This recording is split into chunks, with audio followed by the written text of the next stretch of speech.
नमस्कार दोस्तों, वाईटी मनोज कुमार की एक फ्रेश एपिसोड में आप सबको स्वागत है। फ्रेंड्स, आज की इस टॉपिक में हम बात करेंगे 5G रिगार्डिंग न्यू अपडेट। जी हाँ फ्रेंड्स, आप बिल्कुल सही सुन रहे हो। जानकारी के लिए मैं आपको बता दूं फ्रेंड्स, हाल ही में हमारे देश भारत में 5G सर्विस लॉन्च हो चुका है। जहां तक बड़ा मुद्दा ये है कि रिलायंस जियो और भारती एयरटेल यहां पर कमर कस चुके हैं। इस सिचुएशन में मैं बता दूं फ्रेंड्स, हाल ही में यदि आपने न्यूज अपडेट सुने होंगे हमारी चैनल में, तो कहीं ना कहीं अब गौतम अडानी मैदान में उतर चुके हैं और मैदान में अब खेला जोर शोर से होने वाला है। आखिरकार ये चुनौती भरा खेला को कौन सामना कर सकता है। फ्रेंड्स, मैं आपको बता दूं, हाल ही में गौतम अडानी को यूनिफाइड लाइसेंस मिल चुका है। इसका मतलब ये है, अब चाहेंगे गौतम अडानी किसी को भी इंटरनेट सर्विस यानी कि 5G इंटरनेट सर्विस मुहैया करा सकते हैं। यहाँ पर यदि मैं बता दूं, गौतम अडानी जो कि एशिया की नंबर 1 बिजनेसमैन बन चुके हैं अंबानी को पीछे छोड़कर। बट यहाँ पर बात खत्म नहीं हुआ है फ्रेंड्स। मैं आपको बता दूं, अभी भारत में यदि मैं बता दूं, हमारे भारत में 5G जब से लॉन्च हुआ है तब से कहीं ना कहीं ये बिजनेस में यदि मैं बताऊं, कहीं ना कहीं आमने सामने तो होता रहता है। बट यहाँ पर बड़ी बात सामने आ रहा है, एलन मस्क जो कि दुनिया की सबसे अमीर आदमी माने जाते हैं, वो अभी भारत में खुद का 5G सर्विस यानी कि यदि मैं उनकी कंपनी की बात करूं, स्पेसएक्स और स्टारलिंक को लॉन्च करने जा रहा है। इसके लिए कुछ पेपर वर्क की जरूरी काम है जो कि पहले एलन मस्क को करना पड़ेगा।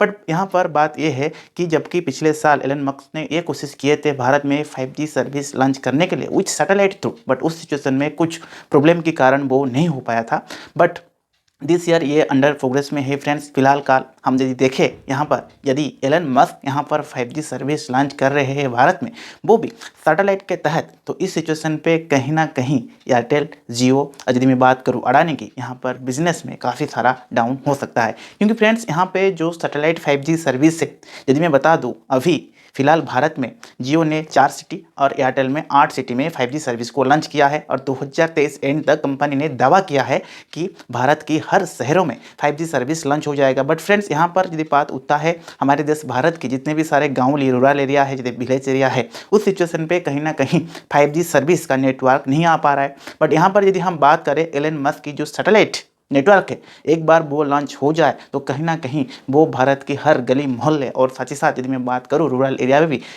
खुद का वही इंटरनेट स्पीड और 5G का यदि मैं बात करूँ, जो भी स्पीड आज कंपेयर टू दूसरे टेलीकॉम सर्विस प्रोवाइड कर रहे हैं, वो एलन मस्क खूब कम अमाउंट में सारे ग्राहकों को दे सकते हैं। ये मस्क का दावा है। तो फ्रेंड्स, यहाँ पर जो न्यू अपडेट और एक सामने आ रहा है, इस चीज़ को, इस पेपर वर्क करने के लिए काफ़ी सारे चीज़ों की अपडेट की रिक्वायरमेंट है। यदि मैं यहाँ पर बात करूँ, global mobile personal communication bye satellites यानी कि GMPCS से भी उनको एक अप्रूवल लेटर मिलेगा, जो वो ऑलरेडी अंडर प्रोग्रेस किए हैं। वहाँ से यदि यस आ जाता है, उसके बाद उनको दूरसंचार तरफ से, उसके बाद डिपार्टमेंट ऑफ टेली कम्युनिकेशन से भी ऑथोराइज लेना पड़ेगा। वो सारे चीज़ करने के बाद फिर गवर्नमेंट ऑफ इंडिया से भी सारी चीज़ ऑथोराइज अप्रूवल करने के बाद एलन मस्क जो है आगे बढ़ सकते हैं। तो फ्रेंड्स, वही चीज़ है कि पिछले साल भी ये सारे चीज़ को कोशिश किया गया था स्टारलिंक कंपनी की तरफ से, बट कहीं ना कहीं कुछ इशू की वजह से ये चीज़ आगे बढ़ नहीं पाया था। But this year Elon Musk ने एक कोशिश की है कि यहाँ पर 5G सर्विस को सैटेलाइट स्टारलिंक के माध्यम से जुड़ने के लिए।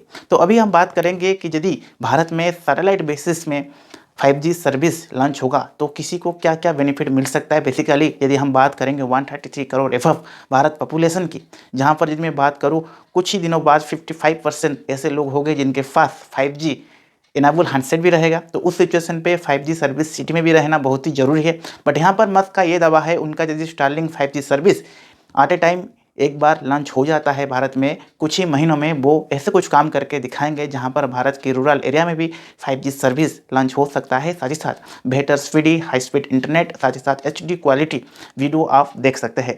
बट फ्रेंड्स, यहाँ पर बात यह है, यदि हम भारत की 5G मार्केट की बात करेंगे, इस सिचुएशन पे कहीं ना कहीं भारतीय एयरटेल, रिलायंस जियो और साथ ही साथ गौतम अडानी मैदान पे उतर चुके हैं। उसके बाद यदि हम बात करेंगे BSNL और वोडाफोन आइडिया, BSNL का फ्रेंड्स जो अपडेट है वो कहीं ना कहीं डिले हो सकता है 1 ईयर। और यहाँ पर यदि हम वोडाफोन आइडिया की बात करेंगे, जो कि कर्ज तले डूबा हुआ है, उसका कोई भी न्यू अपडेट फिलहाल के लिए आया नहीं है। तो इस सिचुएशन पे कहीं ना कहीं आगे जो न्यू रोल आउट रहेगा 5G का, वो देखने वाले होगा कि आगे क्या हो सकता है। उसके साथ साथ फ्रेंड्स, और एक चीज़ मैं बता दूं, यदि हम स्टारलिंक की बात करेंगे तो स्टारलिंक अभी जापान में ऑलरेडी सक्सेसफुली लॉन्च हो चुका है और कंपनी का दावा यह है 2023 तक कंपनी यहाँ पर साउथ कोरिया में भी स्टारलिंक की सेवा प्रोवाइड करने वाला है। तो फिलहाल यदि हम बात करेंगे एलन मस्क की, वो कहीं ना कहीं सुर्खियाँ में रहते हैं। बट इस सिचुएशन पे यदि हम बात करेंगे फ्रेंड्स, दुनिया की सबसे अमीर आदमी और एशिया की नंबर 1 बिजनेसमैन आगे क्या हो सकता है इस बिजनेस कम्युनिकेशन पर हम नेक्स्ट टॉपिक में बात करेंगे। वीडियो आपको इन्फॉर्मेटिव लगा है तो फ्रेंड्स जरूर चैनल को सब्सक्राइब करके ऑल नोटिफिकेशन को ओके कर सकते हैं। तब तक के लिए friends keep watching YT Manoj Kumar.